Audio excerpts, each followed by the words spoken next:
Hey friends, Courtney with Point Acupuncture here. I'm getting personal today. I'm going to answer a question that I get asked a lot in a lot more depth than I usually give. People almost always ask me when they're getting on the table and I'm getting ready to start their first treatment, so how did you get into acupuncture? Or tell me about your journey, or what got you to this point, or why did you choose this field? Something along those lines. And the answer that I usually give is something along the lines of, well, I had my own journey with pain and ... brief answer. And that's true. I just like to gloss over the details when you are in a treatment room and the treatment should be about you and not about me and how I got to that point. So I think this is a much more appropriate setting to answer this question in full. And it starts a long time ago. I was in my early to mid-20s when I started experiencing non-specific chronic widespread pain. It didn't start off really severe. It was more of an annoyance. Like growing pains, but not an appropriate time in my life for that. I was done growing, whether I was done or not. And it didn't really impact my life at the time. When it first started, it was really just an annoyance. It was, wow, I'm getting old and feeling creaky, that sort of thing. The longer it went, the more severe it got, the more obvious it became that something was wrong. And like a lot of people, I put it off and put it off and put it off. Didn't talk to a doctor about it because I couldn't really put my finger on what was wrong. It wasn't a particular joint. It wasn't a really severe pain. It definitely wasn't an acute injury. It was just, I didn't feel good. I was tired all the time and I was achy all the time and I didn't really think that I had a reason to be as far as I knew, but maybe I did something for the last year, and that stopped making sense after a while. So after a couple of years of that, when things started getting bad and I started noticing that I wasn't really living a life, I asked my doctor about it. And it was sort of brushed aside. I had some tests done, everything came back normal, so must have just slept funny, or maybe you're just tired, or maybe you just need a new mattress or something like that, which made sense. And it continued, and it got worse and worse. And every time I would go to the doctor, I would check in, like, I'm still having all of this pain, like, I still just really don't feel good, I don't feel right, something's off. It's not a big deal, like, all your labs are normal, all your x-rays are normal, maybe you just slept funny, maybe you just need a new mattress. Still haven't gotten a new mattress? No? Okay, well, maybe that's it, maybe you should get a new mattress. And eventually, maybe 2.5 years into this whole process, I had gotten to the point where I was working, and that was pretty much it. I could make it through an 8-hour day at work, and then by the time I got home from work, I was exhausted, both from being in pain all day and from filtering pain all day. And what I mean when I say filtering pain, nobody knew that I was in pain. I was hiding it. I was being my normal self on a regular basis and just stuffing all of that down and not letting it affect me in a visible way. So by the time I got home from work, I didn't have any energy left. I would fall asleep on the couch, maybe wake up for dinner, maybe not, maybe I would just wake up to go to bed, and then get up in the morning, do it all again, work for 8 hours, and then sleep for the rest of the day, and work and sleep and work and sleep and work and sleep, and that was my life. And eventually that was not okay with me anymore. It was affecting relationships, it was affecting my mental health, of course. So I went back to the primary care doctor and I was like, look, something is seriously wrong. This is getting worse and worse. It's getting more consistent. It's getting more severe. It's affecting more aspects of my life. And I don't really have much of a life anymore. This is what it looks like. And so he did some more tests. All of them came back normal. And that was the first time that it was suggested to me that it was all in my head. And this is something that we don't talk about a lot. I don't think we talk about it enough in the medical community, that women's experience of pain, women specifically, but chronic non-specific pain in general, regardless of gender, more affecting women than men, I think, gets brushed aside. It gets brushed off as just being all in your head.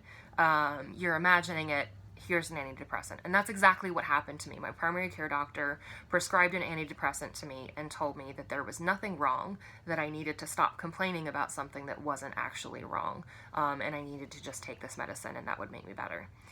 And here's the thing about antidepressants.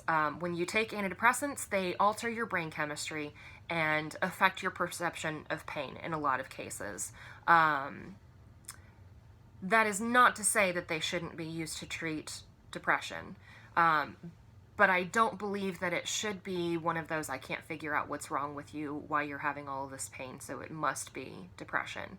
I was not properly screened. I was not referred to a psychologist or a psychiatrist for evaluation. My primary care doctor threw an antidepressant at me because I was asking too many questions that he couldn't answer. I guess that was the impression that I had. That's how I felt as a patient. And it made me angry. So I decided not to take the antidepressant. I started to look for another doctor. Didn't have a whole lot of luck. I saw lots and lots of specialists. I went to the neurologist that had previously been treating me for migraines. He did an EMG and a nerve conduction study, and those came back normal. So he referred me back to my primary care doctor. As far as he was concerned, there was nothing he could do. I saw a rheumatologist, and that's where this journey starts to change. She took my symptoms seriously. She got me on some medications. She ran a whole bunch of tests that hadn't been run before. They all came back normal. But she still ran them. She still put me on medications, and those medications started to work. I didn't have a diagnosis on paper, but she said, sometimes you got to treat the patient, not the numbers. And that was mind-blowing to me, that there was a doctor out there who would actually do that. So it took a good 2 years before we found a combination of medications that I could live with the side effects, and I was getting enough of the edge taken off of my pain that I could actually live my life again. I was starting to do yoga again. I was starting to go out and take walks. I was going out with friends. I was staying awake when I got home from work, which after 3-4 years was new. But it still didn't completely take my pain away. I was still in a lot of pain. It was just enough of the edge of all of that pain had been taken off. The difference was enough that I was able to do things again. And it came up one day in a yoga class. I was going to a yoga class that combined yin yoga, which is a really gentle, joint-based practice where you spend a lot of time laying in the floor, which was right up my alley at the point I was able to be active, but laying in the floor kind of active. And it combined that slow and gentle form of yoga with Reiki, which is an energetic work. I had never had any experience with it before, but it felt nice. It was self-care. It was that pampering, taking that hour to myself sort of thing. I was talking to my yoga instructor about how, like, this whole journey had gone to this point, but I was still having a lot of pain. I was still really uncomfortable. I was just more comfortable than I used to be, and I wasn't satisfied with that. And he suggested acupuncture, and I was like, I don't really like needles. So I'll consider it. Do you have any recommendations? He referred me to somebody, and I never went. I ended up getting attuned and certified in Reiki myself. Started getting into a little bit of practice, never really got serious about it. A friend of mine did. She ended up doing a booth at the Mighty Kindness Hootenanny about a year after that, I think, and asked if I would do that with her. She needed some help. One person to demonstrate was not going to be enough, so sure, I'll do that with you. And there just happened to be someone in the same aisle, a few tents down from where we were, that was doing acupuncture. And so our table had slowed down a little bit. I decided I'm gonna go try this. It's a little teaser taster sort of thing. It's not a full commitment, and it's free. So if I hate it, I'm not out any money. Get to try it. And I did, and it was great, and it actually made a big difference after just one treatment. And I was like, okay, maybe we'll actually give this a try. So I ended up scheduling an appointment, and I saw her for about a year before I really started noticing how much better I felt. I wasn't pain-free. I was still taking the medications that my rheumatologist had put me on, but I was doing a whole lot better. I was active again. I was doing circus. I was hanging from a trapeze and from fabric, and actually doing things again, being an active person like I had always been again. And the only thing that had changed was the acupuncture. I started feeling so good that I started thinking, like, maybe I should get into this. I was working for a health insurance company at the time. I was making really good money. I had my routine. I was comfortable with where I was. And then that started to change. There was talk of a potential takeover, and if that had happened, then my job was going to become obsolete. It was going to be redundant. I was probably going to end up losing my job or having to change jobs again, and I didn't want to do that. And so I was talking to my partner at the time, and I was like, if I end up getting fired from this whole takeover thing, I think I'm going to go to acupuncture school. And he looked at me and he was like, why wait? If that's what you want to do with the rest of your life, if that's a thing that interests you enough to start making tentative plans, why not just go ahead and do it? And I was like, you know what, you're right. So I did it. And here we are. And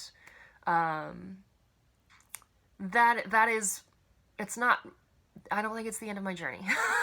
There are still more things that I have planned, more tools that I would like to put into my toolbox to help other people find their way through their pain journeys. But that's why I am where I am. That's why I do what I do, and that's why the focus of my practice is primarily pain. I am a general practice acupuncturist. I will treat all of the things to the best of my ability. I will not turn anyone away because I don't want to do that particular brand of acupuncture. I don't want to treat that particular thing. But the focus of my practice, my primary specialty, if I had to choose one, is pain control. Acupuncture is really great for that. And what's really nice is that there's no side effects except maybe a little bit of bleeding and maybe a little bit of bruising. You might get a little bit lightheaded, but it's not going to be like that first round of medications that my rheumatologist put me on, where I was so dizzy that I had to crawl to the bathroom to throw up because I couldn't stand up because the room was spinning so terribly. So that is my journey. That is why I am where I am, doing what I'm doing, and loving every minute of it. I hope that was helpful. I hope you feel less alone.